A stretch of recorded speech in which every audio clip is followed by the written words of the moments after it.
नमस्कार विद्यार्थ्यांनो, माझे नाव माधुरी अजवर आहे. मी तुम्हाला हिंदी हा विषय शिकवणार आहे.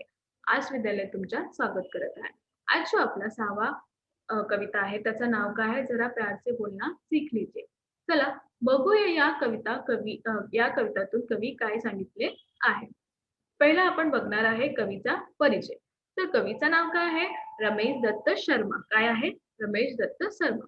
चला यांचा परिचय बघूया. परिचय: जन्म 1943, जलेश्वर एटा, उत्तर प्रदेश। मृत्यु 2012।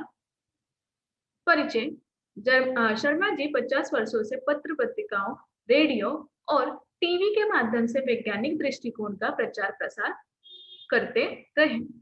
आपको विज्ञान लेखन में दर्जन से अधिक पुरस्कार मिल चुके हैं। आप कक्षा 7वीं 8वीं से ही स्थानीय मुशायरों से चर्चा जलेसरी के नाम से शिरकत करने लगे थे। पद्य संबंधी: प्रस्तुत गजल के शेरों में शर्मा जी ने प्रेम से बोलना, सही समय पर बोलना, बोलने से पहले विचार करना, आत्मनियंत्रण रखना, मधुरभाषी होना आदि गुणों को अपनाने के लिए प्रेरित किया है। आपका मानना है कि हमेशा ओट सीकर बैठना उचित नहीं है, आवश्यकतानुसार आक्रोश प्रकट करना भी जरुरी है। इथे लेखक काय म्हणाला आहे? लेखक म्हणाले आहे की जेव्हा तुम्ही शांत होऊन आक्रोश घेतात आहेत किंवा शांतताप्रमाणे तुमचा जो लोक आता जे अनादर करत आहेत त्यातून तुम्ही खूप दुःखद होणार आहे आणि ते आता अनावश्यक आहे. तर बोला किंवा मधुरवाणी बोला. तर चला बघू यात कवितातून काय दिले आहे.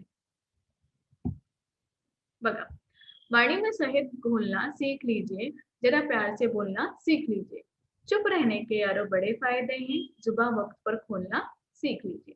इथे जे कवी आहे त्यांनी काय बोललंय, जो आपलं बोलणं आहे तुम्ही जसं बोलता त्याच्यामध्ये मधुर वाणी बोला. म्हणजे जसं सहज असतात की सहज तोंडावर घालते आणि गोड गोड होते, तसेच तुमचा पण वाणी होणार आहे. तुमच्या पण वाणी तसेच करू या. कारण जेव्हा तुम्ही गोड गोड बोलणार तेव्हा माणूस तुमच्या सोबत बोलणार. जेव्हा तुम्ही कटू वचन बोलणार तेव्हा माणूस तुमच्यावर नाही बोलणार. तर तुम्ही कशा बोला? गोड गोड बोला, असा कवीने सांगितले आहे. दुसरा बघा, चुप रहने के यारो बडे फायदे हैं, जुबान वक्त पर खोलना सीख लीजिए. इथे कवी काय म्हणतात? शांत होऊन बसून खूपच फायदे आहेत. तुमचा ऊर्जा शक्ती नाही जाते. तुम्ही बसून सगळ्यावर बघून घ्या आणि जेव्हा तुम्हाला असं वाटते की आता बोलायचं आहे तेव्हा तुम्ही बोला. अनावश्यक नको बोलूया, असा कवी म्हणाले आहे. आता तिसरा बघा, कुछ कहने से पहले जरा सोचिए, ख्यालों को खुद तोलना सीख लीजिए. आणि इथे कवी काय म्हणालाय? जेव्हा तुम्हाला असं वाटते की तुम्हाला बोलायचं आहे तर तुम्ही विचार करून घ्या. विचार करून बोला. कारण जेव्हा तुम्ही असंच बोलणार आहेत तेव्हा तुम्हाला लोक तोलून घेते. जेव्हा तोलून घेते आणि ते तोलून तुमचा वर येते. तर तुम्ही कधीही बोलते तेव्हा तुम्ही विचार करून बघा की तू तेव्हा तुम्ही विचार करून बोला की तुम्ही कोणावर बोलत आहे, कसा बोलत आहे, असा तुम्ही विचार करून तोल्यानुसार बोला. आता बघूया दुसरा. तू तड़ाक हो या फिर तू मैं अपने आप को टोकना सीख लीजिए. जेव्हा तुमच्या सोबत कोणी तू आणि मैं असा पद्धतीने बोलत आहे तर तुम्ही स्वतःला टोकून घ्या. तुम्ही स्वतः नको बोलूया, तिला बोलू द्या. कारण की जेव्हा तुम्ही पण तसंच बोलणार तर त्यांचा आणि आपण बद्दल कोणता फरक राहणार का? नाही राहणार.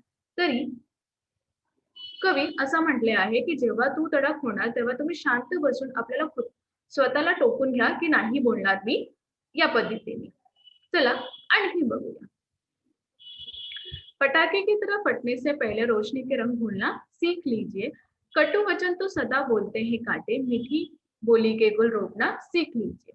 इथे कवी काय म्हणाला आहे की पटाके म्हणजे जसे पटाके फुटते, लोकांना त्रास होते, तर तुम्ही तसा नको करूया, तसा नको बोलू की अचानक फुटला आणि लोकांना त्रास होते, तसा नको बोलूया. इथे कवीने एक उदाहरण दिले आहे की रोशनी के रंग घोलना सीख लीजिए. जैसे अंधारात रोशनी आपण एक दिया लावते आणि रोशनी पसरते, तसंच तुमचा बोल असणार. तर तुमचा बोल तसंच करूया. कारण जेव्हा तुम्ही जीवनवर लोकांचा अ, लोकांचं जीवनवर असा रोशनी घालणार आहे, तेव्हा तुम्हाला लोक अतिशय आनंदीने पाहणार आहे.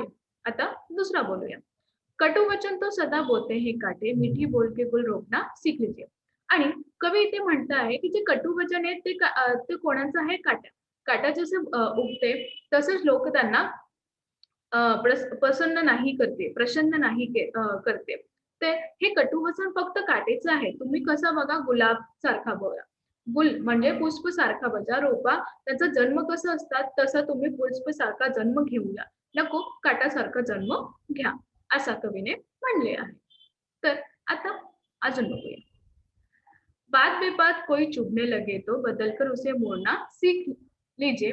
ये किसने कहा है होठ सेकर बैठो, जरूरत पे मुंह बोलना सीख लीजिए.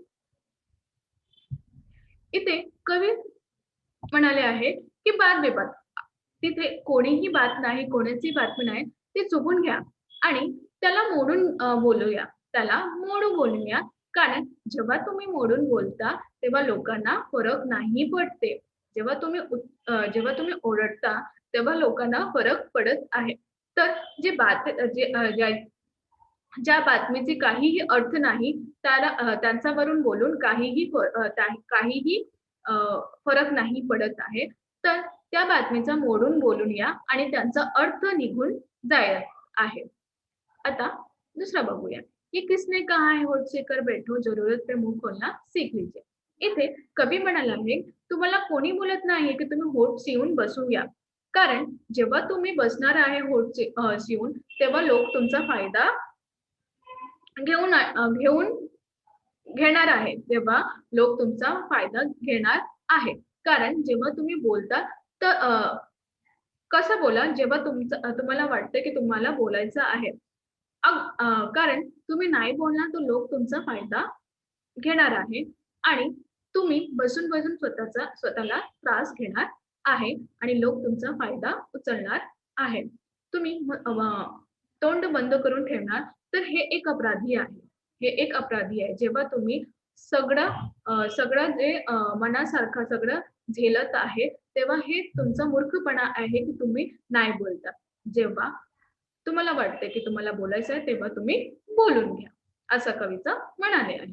तर आज आपण काय शिकलो? आज आपण हे शिकलो, की आपल्याला जेव्हा असं वाटते, की आपल्याला बोलायचं आहे, तेव्हा तुम्ही बोला. कोणाला पण कशाचं बोलायचं नाही. राग आला, की स्वतःच्या मनात ठेवून या आणि नंतर बोलूया. धन्यवाद.